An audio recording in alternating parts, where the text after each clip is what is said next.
Bharatiya Janata party कार्यालय में बुधवार को संविधान दिवस पर भाजपा नेताओं ने संविधान को नमन किया तथा संविधान निर्माताओं को स्मरण करते हुए उन्हें भावपूर्ण श्रद्धांजलि अर्पित की। इस मौके पर भाजपा नगर अध्यक्ष रत्नेश सोनकर ने कहा कि संविधान लोकतंत्र की गीता है। यह देश के मान, सम्मान और स्वाभिमान का प्रतीक है। हम सबका कर्तव्य है कि हम इसे आत्मसात कर संविधान निर्माताओं के सपनों को साकार प्रतिपल संकल्पित रहें। देश के सभी लोगों को संविधान का पालन करना चाहिए। इस अवसर पर उपस्थित लोगों ने मां भारती, डॉक्टर श्यामा प्रसाद मुखर्जी और पंडित दीनदयाल उपाध्याय के तैलचित्र पर पुष्पांजलि अर्पित की। 1949 को डॉक्टर भीमराव अंबेडकर जी के द्वारा संविधान तैयार कर दिया गया था, जिसे स्वीकार कर लिया गया था और उसे फिर 26 जनवरी 1950 को लागू किया गया। हमारा संविधान हमारा कानून है। हमारा संविधान हमको अपने अधिकार बताता है। हमारा संविधान हमें अपने कर्तव्य बताता है।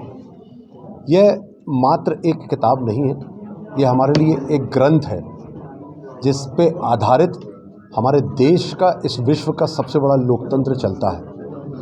हम लोग डॉक्टर भीमराव अंबेडकर जी को बहुत बहुत प्रणाम और बहुत बहुत नमन करते हैं। साथ ही इस बात को भी हमारे देवतुल्य नागरिकों को विश्वास दिलाते हैं कि भारतीय जनता पार्टी के लोग अपना पूरा जीवन संविधान के आधार पर ही उसे अपना एक बड़े आध्यात्मिक जो ग्रंथ है उसके समकक्ष मानते हुए उसका पालन करते हैं और अपमान करने वालों की खिलाफत भी करते हैं और संविधान पे आधारित हमारा इतना बड़ा, पूरी दुनिया का सबसे बड़ा लोकतंत्र चलता रहे, इसकी शपथ भी लेते हैं।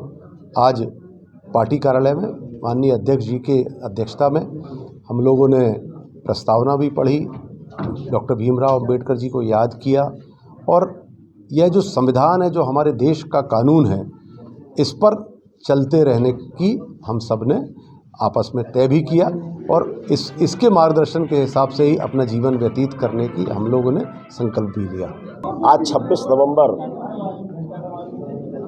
1949 को डॉक्टर भीमराव अंबेडकर जी, जिनका नाम ही लेते हैं तो मन ऐसी महान महामना को मन अभिभूत हो जाता है, जिन्होंने इस देश को संविधान दिया है, जिन्होंने इस देश की संविधान की रचना की। डॉक्टर भीमराव अंबेडकर ये वो व्यक्तित्व थे जिन्होंने देश के अंदर रहने वाले प्रत्येक नागरिक के समानता और सद्भावना की बात रखी इस संविधान के माध्यम से। इस संविधान के अंदर वह सब बातें पाई जाती हैं जो इस देश में रहने वाले प्रत्येक नागरिक पूरे सम्मान और अपनी आत्मा के साथ इस संविधान को मानने के लिए तत्पर रहता है। हमारा संविधान ये एकमात्र पुस्तक नहीं, हमारी आत्मा की आवाज़ है। ये हमारे आत्मा से निकले हुए शब्द हैं जिसको डॉक्टर भीमराव अंबेडकर जी ने आज ही के दिन इस देश को हम सबको सौंपा था। मैं इस भारत रत्न डॉक्टर भीमराव अंबेडकर जी को आज संविधान दिवस के अवसर पर उनके चरणों में शत शत नमन करता हूँ। जय भीम।